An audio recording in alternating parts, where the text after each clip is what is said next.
Invergans, welcome sa Iyo Lang! October is Mental Health Month and today is super special dahil World Mental Health Day. Ngayon, pag-usapan natin ang bagay na sobrang importante, mental health and well-being.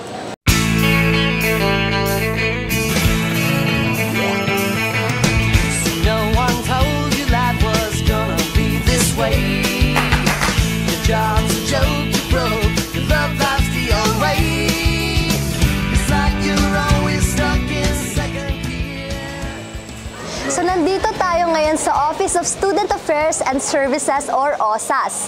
At aalamin natin kung paano tinitiyak ng university na hindi lang skills ang pinalalakas kundi pati ang ating pag-iisip. Ready na ba kayo malaman kung paano sa Iyo Lang may programs na nag-aalaga sa inyong mental wellness? So let's go!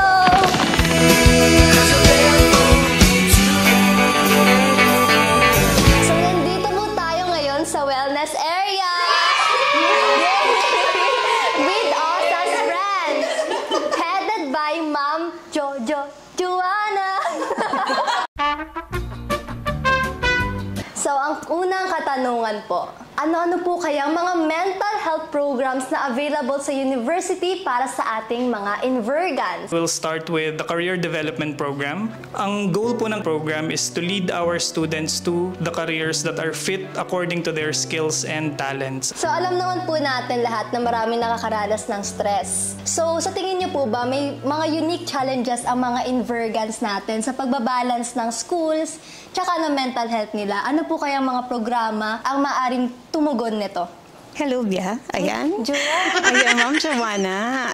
Common yung concerns nila pag ma-manage ng time sa academic requirement. And then, of course, yung time management ng self-care. And so, paano matutugunan yung mga ganitong klaseng problem? Ang heart ng aming service is the counseling program where we cater with the individual needs of our students. And we also have psychoeducation program. Ginagawa siya in group. Meron din tayong mga peer support program katulad ng mga peer facilitators natin na iba yung kapwa mo estudyante, yung nag-i-encourage siya yun, ipunta ka sa guidance office kasi tutulungan ka nila doon. So yun, wag tayong mahihiyang humingi ng tulong. So let's say po na kung isang Invergan nakakaramdam ng pagka-overwhelmed, so ano po kaya ang unang hakbang na pwede nilang gawin? Pwede po bang dumiretso dito sa OSAS? Lagi namin itinuturo sa kanila yung grounding technique, yung deep breathing, yung mindful walking, yung listening to music para ma-process nila yung emotions nila at saka yung thoughts nila. And then after that, pag hindi pa rin sila okay, of course, the second question na pwede silang pumunta dito, pwede. Very welcome sila na pumunta dito. Oh, ano pong favorite song niyo, ma'am?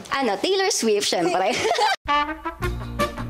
So, meron po bang mga activities or mga events na naka-line up ngayong Mental Health Month? So of course, we will be having our psychoeducation program, which is composed of ROAR and ACAP. And also, we will having our mental health and well-being seminar this October 16. And the Walking Green Flag, Kamustahan with Parents, and marami pa. So you can tune in sa aming OSAS page for more information. We encourage you to be part of our program. So hope to see you there again. Sikat!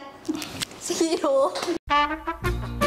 Para po sa mga estudyanteng nahihiya or nag-hesitate na humingi ng tulong, ano po yung mga prosesong maaari niyong ibigay para mag-open up na sila or mag-accept ng mga help from other people? Any tips po kaya? Nung una po namin ginagawa para sa mga estudyante na medyo nahihiyang lumapit ng tulong, syempre una po namin kinakausap yung mga teachers or professors po nila. Binibigyan po namin sila ng option na mag-refer po sa amin ng mga estudyante na nahihiyang lumapit sa amin. Pangalawa, meron po tayong counseling appointment schedule kung saan ang mga estudyante ay maaari pong mag-log in at magpa-schedule sa counselor. So kami po yung unang kumokontak sa kanila. Kung sila man po ay nahihiya, lagi po namin sinasabi or pinapaalala sa mga bata na ang isang paglapit po o paghingi ng tulong ay kinokonsidera po natin na isang strength. So, final question. So, alam naman po natin na ang mental well-being or mental health, mostly, di naman siya about counseling palagi. So, meron po ba kayong mga tips or anything to say sa mga Invergans kung paano nila maalagaan ang mental well-being or health nila dito sa loob ng campus? First of all, hanapin natin hanapin yung hobby natin. Ano ba yung nagpapasaya sa atin? Na-express ba natin yung sarili natin by dancing, singing, doing arts? Pwede nyo yung i-share it with your friends. Can also socialize with your classmates. So, meron tayong mga tambayan spots, student lounge, St. Bonaventure, and syempre, pwede rin kayong tumambay dito sa OSAS. And at the same time, we need to nourish our health. Kailangan na kumakain tayo ng mga healthy foods, mga gulay, prutas. Dapat natutulog tayo ng tama. We need to balance it, yung pag-manage ng ating academics and i-manage yung ating rest. Lastly, kung kailangan nyo talaga ng help, lagi pong nandito, bukas ang OSAS. Pwede kayong pumunta, makipag-hangout sa amin, sa ating mga guidance counselors. And then, meron din tayo mga board games. Yan, pwede kayong makipaglaro sa amin. Pwede kayong maglaro din dito sa wellness area natin. Lagi kayong welcome dito sa OSAS. Okay? Grabe, ang dami nating natutunan. So maraming salamat po sa ating mga OSAS friends sa super helpful insights well as tips. And tandaan nyo mga Invergans, mahalaga ang pag-aalaga sa mental health kasing halaga ng pagtapos ng mga deadlines. So see you next episode, Invergans! Hey!